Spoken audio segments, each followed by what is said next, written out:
Welcome, everybody. I am Jesse Mogul, and thank you for joining us on the American Contingency podcast.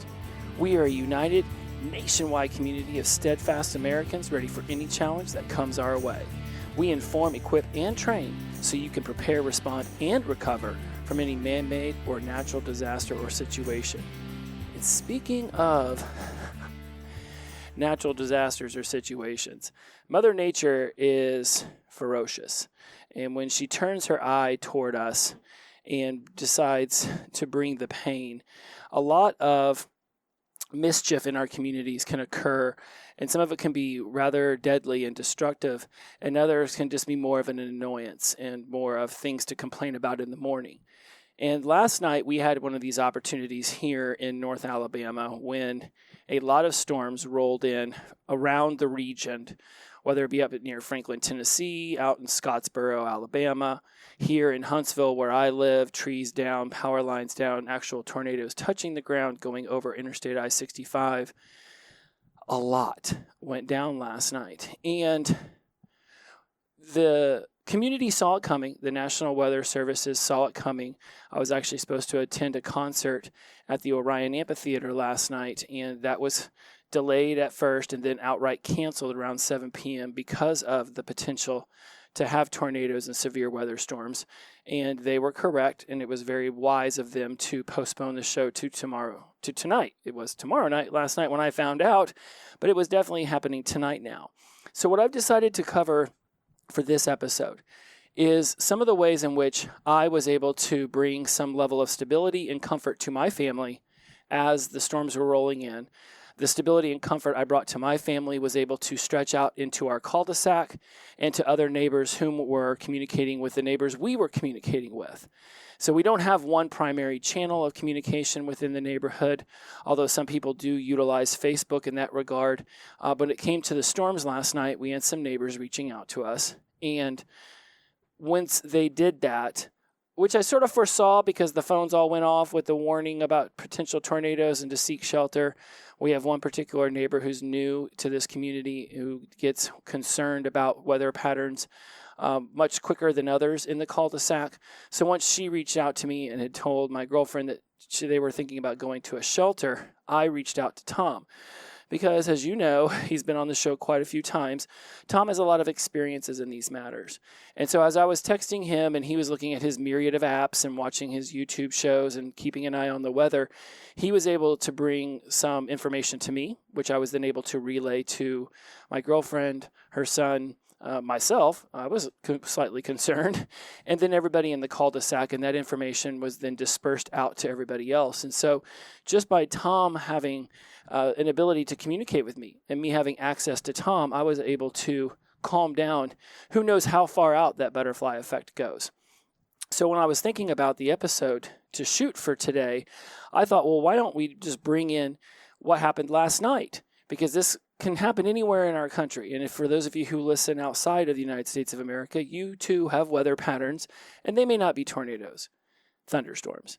They could be earthquakes, mudslides, wildfires, hurricanes, snow blizzards, and things of that nature. It could be nor'easter if you're up there in the Northeast. There's a lot of different weather patterns that can cause concern. And so today we're going to discuss some of the ways in which we help ourselves alleviate that concern and how the American contingency community as a whole is able to provide answers and support when we need it the most. One of the things that Thom and I talk a lot about, whether on this show or just in our normal lives, is your PACE plan. What is your primary plan? What is your alternative plan? What is your contingency plan? And what is your emergency plan? Last night, we were mostly into our primary and alternate plans. You know, if we needed to seek shelter, we cleared out a closet that we knew would be at least the most safe place in our home. We also had an alternate plan about a different closet we could use. A contingency plan would have been to potentially seek shelter at somebody else's house who had a basement, and the emergency plan would have been outright probably wait for the tornado to be done and then seek shelter over at Thom's house. One of the things that we have to be mindful of when we start to get these warnings on our phone is that there can become an oversensitivity to the warning. And when it goes off, I just tend to say, okay, well, it's saying that there's a thunderstorm and potential tornadoes, but I didn't blink an eye. Girlfriend and I didn't even get up off the couch. We were still watching our television show together. So there has to be a balance between those who warn and those of us who are being alerted to the dangers that can be happening, because these storm systems can come out of nowhere. So we hope that the warning systems are in place, that the sirens, that the cell phones, that the emergency radios that we have will alert us to the potentialities of a natural disaster coming our way. And at the same time, we have to make the decision on our own. Are we going to choose to listen to a weather person, or are we going to choose to listen to Thom? Right? If Tornado Terry on the television tells me to go seek shelter, but AmCon Thom says that I'm good to go, I want to know ahead of time, who am I listening to? Whose information do I trust the most? You're going to want to have this kind of decision-making process already done well before the tornadoes start touching down in your community. If you're going to be a member of American Contingency and you're going to be on some of these apps that I'm talking about, if you're going to follow what they say, then sign up for that, knowing flexibility in case the storms do shift directions and you still have to leave. If you're going to choose to trust the weatherman or, Ryan Hall y'all on YouTube, then you signed up for that. And then believe that information that's coming from them, I would hope, through experiences having checked their information after the fact. Right? Because we all know that you can go back and you can look over what these apps and what these people have told you. And when you start to see a consistency within the information that they present to the public whenever these storms come through, then you can understand, okay, well, this person's pretty consistent. This is a trustworthy person. Also realizing that weather can shift in a moment's notice and no one's ever going to be 100% correct. So the beautiful thing about American Contingency is we have our own weather team. They do a daily weather report. They do live blogging during the storms. Our regional coordinators today spent their mornings and afternoons calling every member in the affected area. And for this storm system in particular, it was the southeast. And so therefore it was like Alabama, there was parts of Tennessee. Those are the ones specifically I know about, that they were calling up our members and making sure that they were doing okay, that they didn't suffer any damage, that they didn't need any assistance from the community. And that's a very powerful ally to have in the aftermath, to know that there are people who will reach out to you and figure out a way to assist you if you need assistance. See, the beautiful thing is I was able to text Thom last night and be like, dude, there's some people in my neighborhood freaking out. Our phones just went off. Can you check your weather apps and just tell me, do I need to be concerned or can I just keep watching TV? And so Thom has experience with this. When he lived in Dallas, he was taught by one of the top storm chasers in the Dallas area back in the day. He had access to this man that most people did not have access to. So he was able to storm chase. He was able to be involved in weather on the ground, like people who are speeding their cars to it. Now, does that make him the definitive expert? No. But it does certainly make him experienced to know what apps to turn to know what information that's being provided is the most believable or trustworthy. I believe so. Thom tells me to get in a closet. I'm getting in a closet. He tells me you're pretty okay right now. There's a little bit of a hook 14 miles away. Let's keep an eye on it. Cool. 14 miles away. Let's keep an eye on it. But see, a lot of the weather channels on the cable news networks, yes, they want to give you accurate information, and they're getting that stuff from the National Weather Service. Pretty sure it's based out of Oklahoma City. They're getting very proven, verifiable information. Spit that out 10 times fast. And at the same time, they still want to keep you on their channel and not have you flipping it around. So I like to have lots of different mediums of information so that there's a lot of different data points that when collected together can coalesce into an actual strategy. They're going to give you accurate information, but at the same time, the Weather Channel is still selling advertising. A lot of these apps that I'm going to go over today offer an opportunity for you to have free or paid. Therefore, you get to decide how many data points you get. You get to decide how to ingest and synthesize that data to come up with a determination of what's going to keep you and your family the most safe. If you're not comfortable in taking all these different data points and taking these apps and coalescing this information into an actionable plan, this is where American Contingency can step in and help you do that. Because we have people live blogging during the storms. You'll have people in your local chapter, which literally is in your community, who will also be basically fishing for information from a myriad of different data collectors and then being able to take all that information and being able to relay it to you. So whether you have a ham radio or just a cell phone, information is relayable. Right? Again, Tornado Terry tells you to hide underneath your house, but AmCon Thom tells you everything's good to go.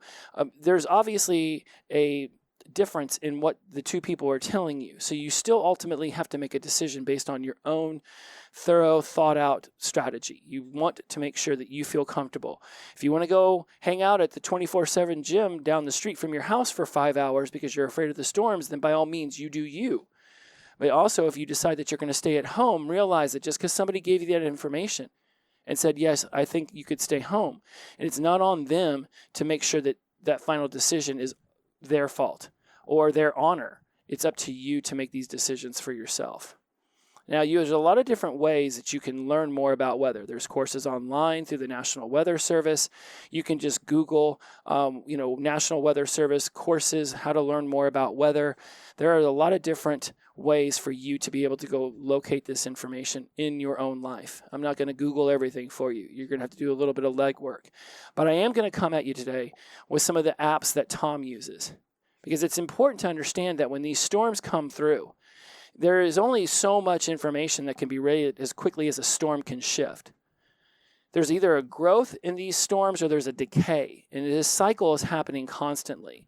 Last night when I was outside and I was noticing that there would be ferocious wind happening and then it would just die off.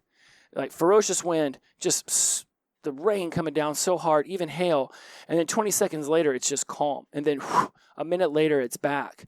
I knew something was different about that because that's not normally how storms behave. So when you have this inflow, let's say you're looking at the thunderstorm, you can see it in front of you, and the wind is hitting you in the back, then that means that the wind and all of this is flowing into the storm. It's growing the storm. Versus if you're looking at the storm and the wind's blowing you in the face, that means the storm is decaying. If the storm is winds and whatnot are hitting you from the sides, that means that you are basically getting hit by debris and you should go hide.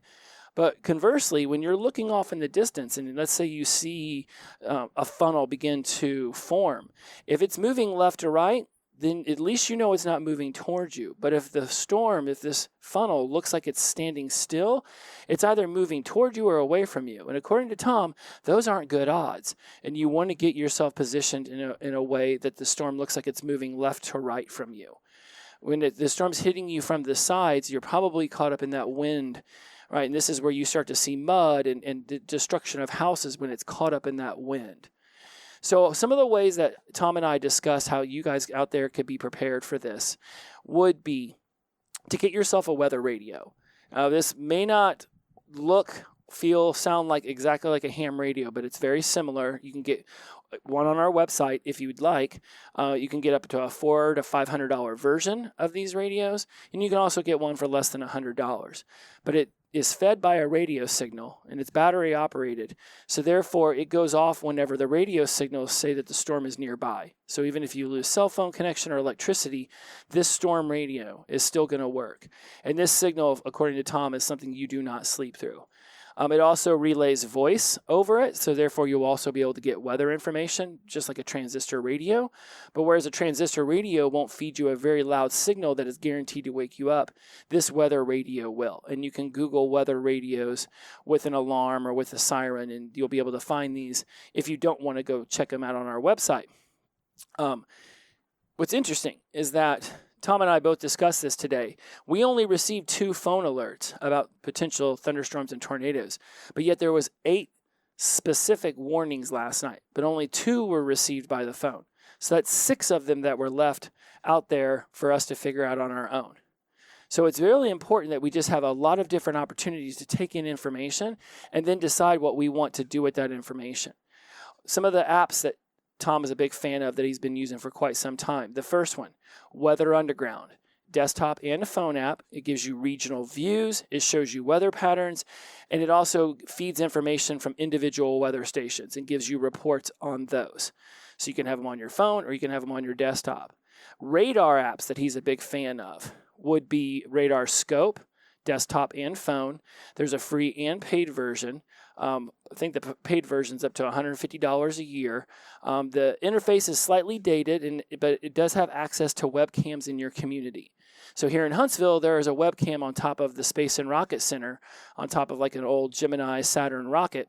You could access that from the Radar Scope app, and you could be able to see what's going on in that area of our community because of that webcam on top of that rocket. Thom's also a fan of the Radar Omega, which is pretty new and has some pretty awesome features. Overlay webcams. It has access to storm chasers, storm stations. So when you're starting to ask yourself, well, how can I get people who are actually like boots on the ground, verifiably in the thick of things?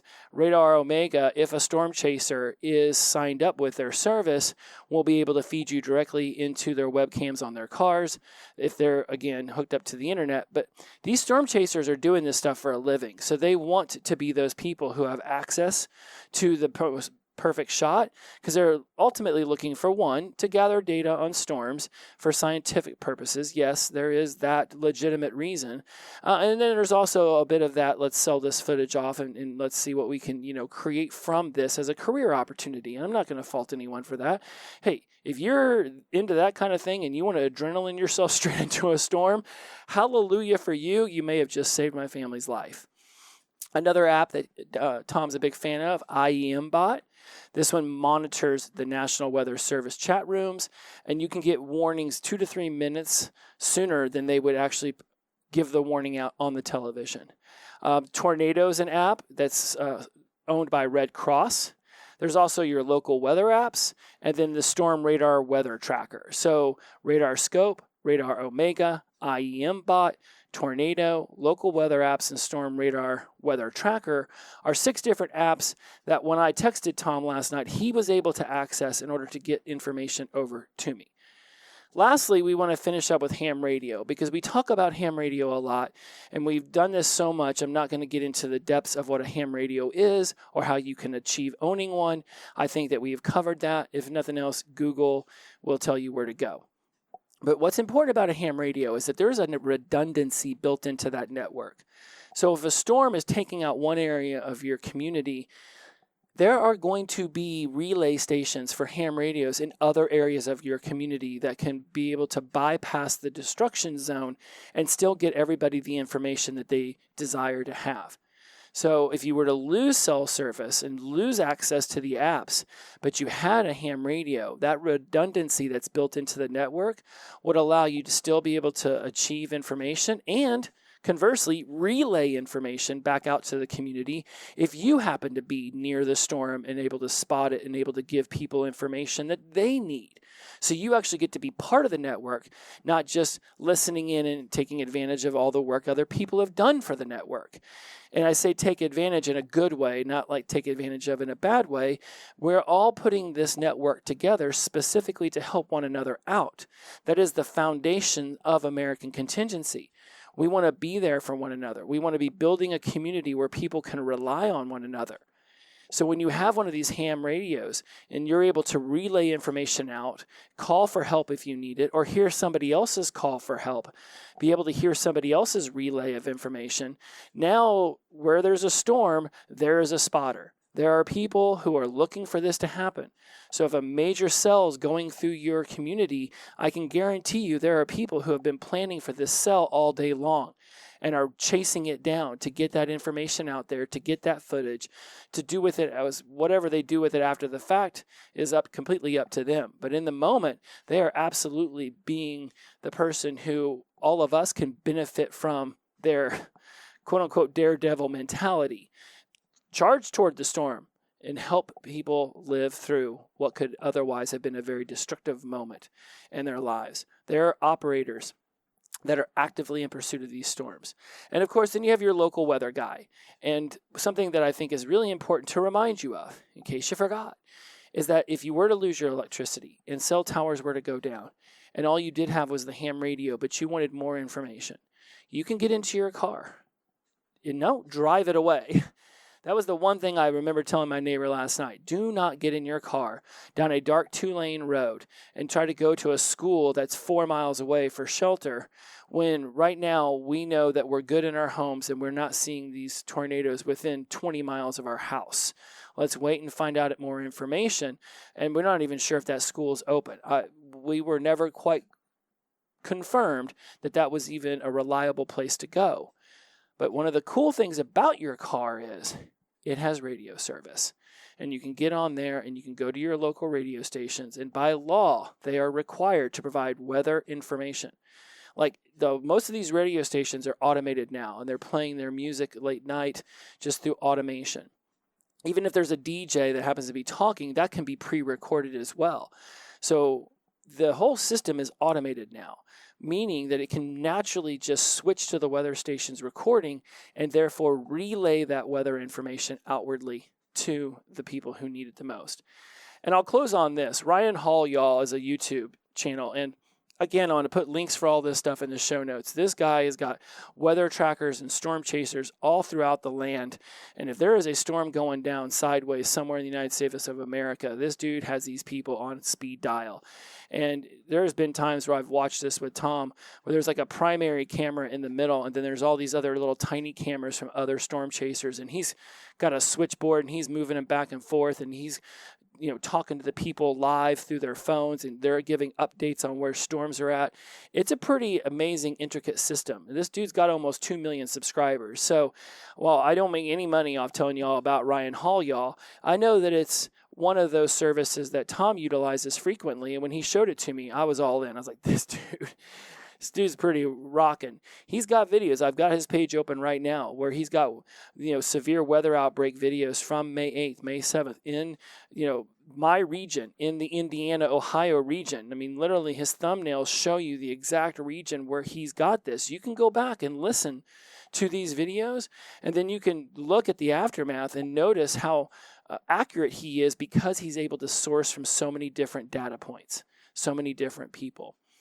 So this is some of the information I wanted to relay to you. This doesn't need to drag out and become a long-winded episode. Simply go through the show notes, look at some of these apps. You decide how in touch, in tune to the weather do you want to be. Was there a recent storm, or maybe you do live in the Southeast and you know what I'm talking about with these May 8th storms? Was there a part of you or your family or people in your neighborhood, cul-de-sac, who wanted more information? Did you hear somebody do something the night before and you're like, wow, why did you make that decision? I had this information. I made what I felt was a better decision, and maybe I could just, nothing else, relay you how I'm gathering my information so you have more data points to be able to actually synthesize something that could potentially be safer. But again, you're making these decisions. Do you want to stay home, or do you want to go to the local shelter? That's on you to make the final determination. But having as much information as possible while the storm is barreling down is going to be a great way to feel comfortable with you and your family and your loved one's safety.